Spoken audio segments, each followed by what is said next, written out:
Hey folks, Matt the Accelerated Dragon. We're going to try to do Gloomhaven walkthrough. It's not the easiest game to walk through over a video. It's actually the perfect game to do as a game night, which is what we're doing tonight. So let me try to explain a little bit of this though so that you can see what it's like. So, Gloomhaven, as you can see, has got a lot of stuff going on.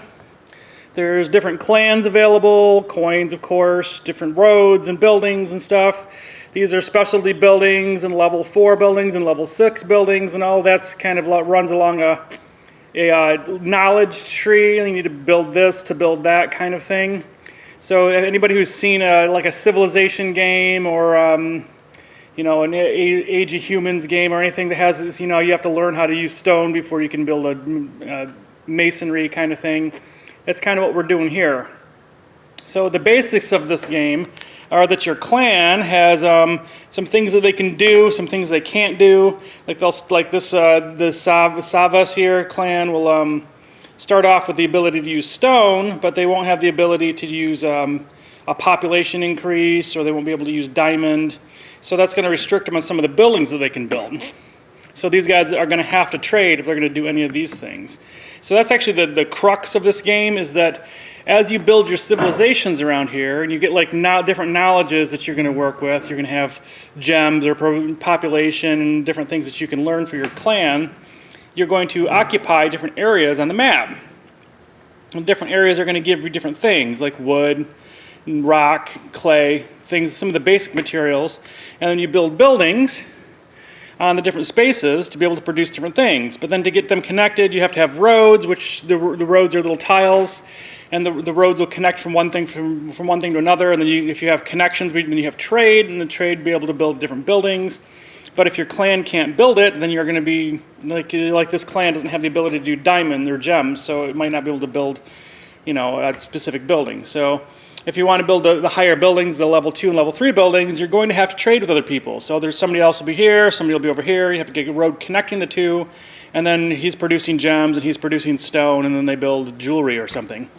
So then they can build a building up here and get points for it. But the point system in this game is that the player who builds it will get points for that building, but then they'll also trickle down to the people feeding that building. So if you can actually build a building that you're not producing any of the stuff for, as long as all the trades are there. So if somebody else is building up here, and they're building leathers or whatever, and then they're building stone, and you want to be able to make a blacksmith or something, and you're not producing anything for them, you can actually produce the blacksmith as long as you have trade with both of them. But they're also going to get points. So they're going to run around the track on point system, and you've given them points because you built it, so you've incurred all the costs, and you've given them victory points, but you've got some victory points yourself. So this game's got a really interesting balance of how to make things happen. And then there's the specialty buildings have like high points, but there's also a voting system involved. So you get these little tokens, and the buildings will be laid out in here, and you'll vote on whether or not that's going to be the thing that gets built. And then there's different trade guys that'll be through here that you might, like this person here might be up here, and you might want to add them to your clan because they give you some kind of bonus or something strange. So there's all kinds of moving parts in this game. Finding out who's winning is very tricky in this game, because it also has this job system where you do a task, and then you're done with that task for a little bit, and then you have to use a number of your tasks before you reshuffle to get them back. So you can't just go on a rampage just building, because you're only going to be able to do that once, then you have to do a bunch of other things.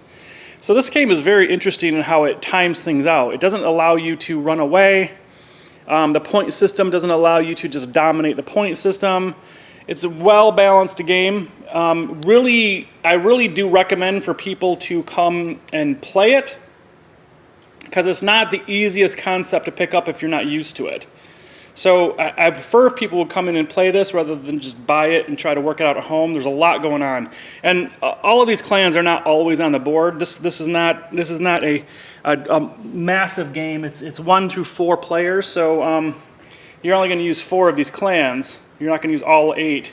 But because the clans have different things, and because the land you're going to be occupying is going to be different, the game was always going to end up being a different game every time you play, because you're only going to have the resources if you are a heavy tree resourced clan and you're sitting in the rocks, you're going to struggle because you got to get a road to the forest. You know, most of the stuff will make sense as you're playing. But yeah, this is a great game. This is actually the second time we'll play it here in the store, so this isn't technically a new game. But I really like it, and some of the other people some of my regulars are really fans of it, so we're going to give this another go tonight. It's just a lot of fun to play. So yeah, come and check it out. That's why we play.